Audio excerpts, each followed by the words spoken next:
we have some new reporting. We'll stand by about John McCain's plans for his funeral service, something that apparently had begun over the last year. He had been planning for his services, often discussing the plans with close friends who lived and who visited his Arizona ranch. Two people close to McCain say that he wanted 3 locations for services, including Arizona, the National Cathedral in Washington, and Annapolis. This is reporting from our Jeff Zeleny. Also, as we have previously reported, he did not want President Trump to be at his funeral, and that apparently is a wish that he held true to the very end. He's also asked that some of the eulogies at his funeral come from former presidents, from Barack Obama as well as George W. Bush. So now, again, the plans continue in the works for what happens next for John McCain, for his family. A close group of friends were planning to be with him next Wednesday, which would have been his 82nd birthday. But they were told on Wednesday that he wouldn't make it that long. So this did happen very quickly. We just got a statement from Meghan McCain, John McCain's daughter. Let me read it to you. She writes, "My father, United States Senator John Sidney McCain III, departed this life today. I was with my father at his end, as he was with me at my beginning. In the 33 years we shared together, he raised me, taught me, corrected me, comforted me, encouraged me, and supported me in all things. He loved me, and I loved him. He taught me how to live. His love and his care, ever present, always unfailing, took me from a girl to a woman, and he showed me what it is to be a man.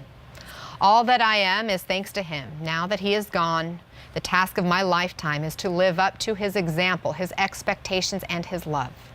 My father's passing comes with sorrow and grief for me, for my mother, for my brothers, and for my sisters. He was a great fire who burned bright, and we lived in his light and warmth for so very long. We know that his flame lives on in each of us. The days and years to come will not be the same without my dad, but they will be good days, filled with life and love because of the example he lived for us. Your prayers for his soul and for our family are sincerely appreciated. My father is gone, and I miss him as only an adoring daughter can. But in this loss and in this sorrow, I take comfort in this. John McCain, hero of the Republic, and to his little girl, wakes today to something more glorious than anything on this earth. Today, the warrior enters his true and external life, an eternal life, greeted by those who have gone before him, rising to meet the author of all things." And then she writes this quote, "The dream is ended. This is the morning." Again, that statement from Meghan McCain, reaction to his death from his daughter. She is one of 7 children that McCain leaves behind from 2 different marriages. And just now, we also have a statement from the President of the United States, Donald Trump, who just tweeted this: "My deepest sympathies and respect go out to the family of Senator John McCain. Our hearts and prayers are with you." And Wolf, getting that statement from the president, that's notable because since it was announced that John McCain had terminated his medical treatment, the president had not commented on him at all.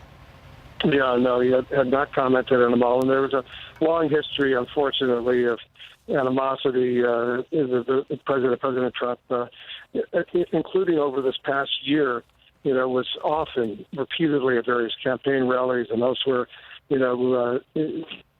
going after John McCain, because John McCain in the end voted against the complete repeal of Obamacare, and the president would often talk about that. But going back to 2015, when John McCain, he certainly was a national hero, and everybody remembered his service in the U.S. military and the U.S. Navy, and the 5.5 years he was a POW.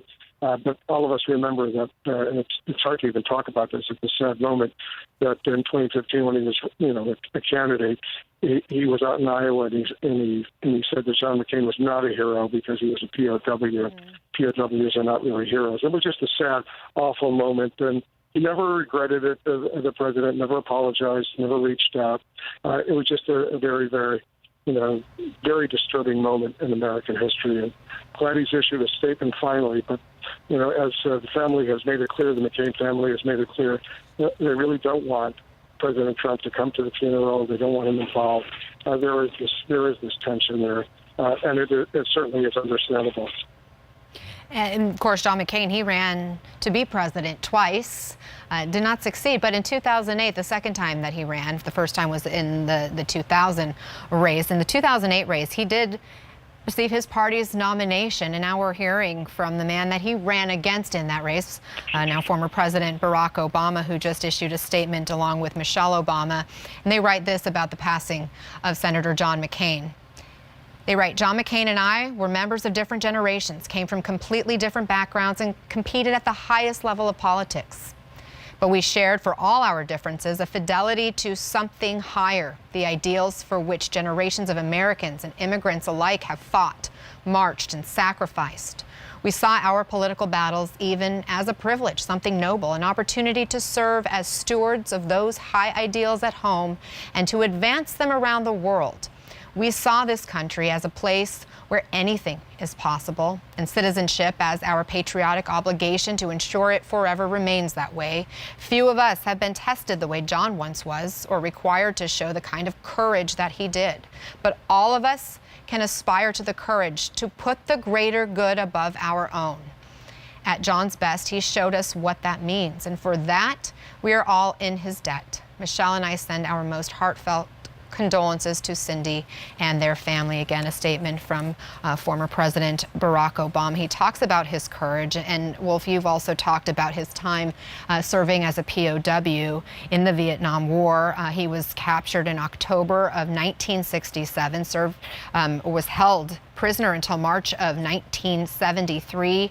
We know his captors tortured him. In fact, tortured him so badly that he couldn't raise his arms past a certain level even after he was saved and recovered from those injuries. He was permanently damaged. He was held in solitary confinement. And what I really find amazing, that I think will speak so much to his character, is that he had declined an offer of early release because he wanted other people who had been prisoner longer to be let go first. Yeah, it was underscored the nature of this wonderful, wonderful man, that when he was a POW, since his father was a retired U.S. Admiral, well-known, and the North Vietnamese knew about that, they were ready to make a gesture and release him, even though there were other Americans who were held longer. And McCain himself said, that's not happening. I'll wait my turn. I'm not going to get special service because my father is a retired U.S. Navy admiral, and he stayed put. He stayed in Vietnam. He didn't have to. He could have left, but it just shows what kind of man he was, a true American hero.